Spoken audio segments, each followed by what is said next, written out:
What if I told you that the best racing in NASCAR doesn't feature any of the Cup Series big names? In fact, it doesn't even happen in the United States. What I'm talking about is both a proving ground for international talent hoping to make it across the pond, and a home to some true venerated legends in equal measure. This is the NASCAR Whelen Euro Series, a little brother to its big brand counterpart in the good old US of A.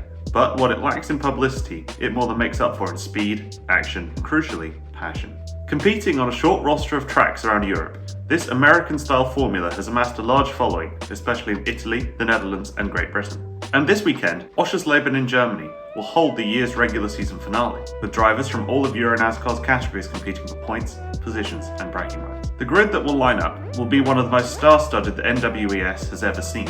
Popular fan favourite from the Xfinity and Truck Series, Ryan Vargas, will be taking the wheel of the 3F Racing number 30, as the German team looks to expand their international outreach with one of the highest regarded young drivers in NASCAR right now. Vargas will certainly be a contender despite not being eligible for any real success in the standings just from this one race appearance. Oschersleben is a road course that combines a fast set of sectors with multiple complex and technical series of corners on a 14-turn lap, which will likely suit Ryan's versatility and methodical approach to racing, evident from their solid drives in Xfinity at Road America in 2019, or the Charlotte Roval in 2020, where they overcame mid-pack machinery to wrestle themselves into the hearts and minds of many fans who didn't already know them from their sim racing content. They'll be joined in the special guest category by a familiar face to those of you who love the racing scene over in Japan, as Keiko Miura returns to the Euro Series with Team Japan's number 74 Toyota Camry. The veteran driver has run in the Euro Series since way back in 2017, and always finds a way to sneak into contention for the Sports Legends Trophy. And the Tokyo native looks to also be a strong contender, if their performance from this season's opener at Ricardo Tormo matching the frontrunners' lap times is anything to go by. Speaking of frontrunners,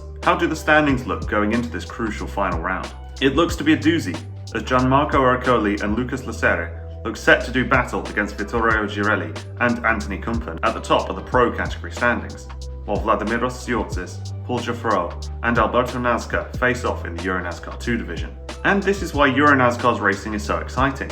The drivers aren't held back by who's who in front of them or which team they're racing for, regardless of their driver division. Both divisions run their qualifying at the same time, and while they race separately, teams that compete run their numbers in both races, changing between the two drivers depending on the division. This weekend's race at Oschersleben, being the regular season finale, means it's a last gasp for one of those drivers in either category to pick up some late points, with every driver's worst two results nullified before they rank the season, to see if it stacks up to being a postseason challenger headed to the finals at Zolder in October. And this year looks to be the most intense postseason we've ever had, with four-way battles for the title being the common trend, with wrecks through the field creating both jubilation and heartbreak practically guaranteed as the bumpers start to fly. And the nature of EuroNASCAR's racing machine is what creates the bumper-to-bumper action, as all cars are a closer spec than in the Cup Series, with less room for tweaking to give bigger budget entries an advantage. The EuroNASCAR car is powered by 450 horsepower 5.7 litre V8 engines, sitting inside an FIA tubular chassis,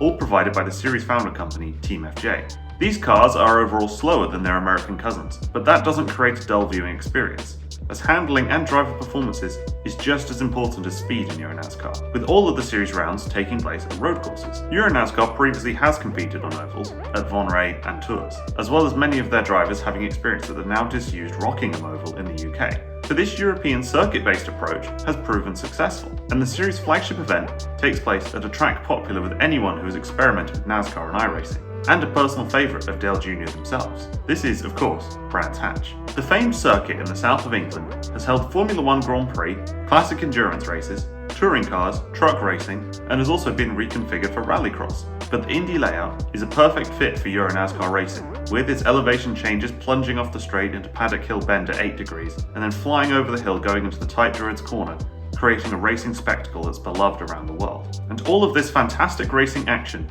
takes place amidst a sea of American-style entertainment, displays, and of course, food.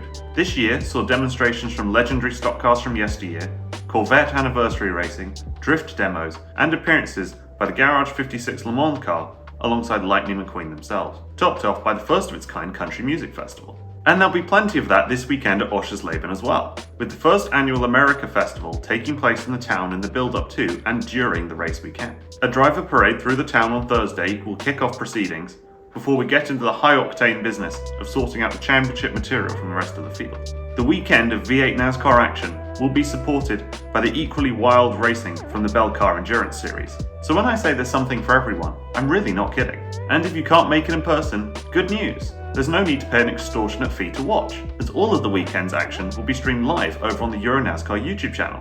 Now, I'll be eagerly keeping an eye on every facet of what is sure to be a brilliant racing spectacle, with the addition of some international racing pedigree only serving to boost the 2023 star-studded lineup. So be sure to tune in over the weekend, and I'll hope to see you at a NASCAR Euro Series racetrack very soon. Where do you want to see your NASCAR race?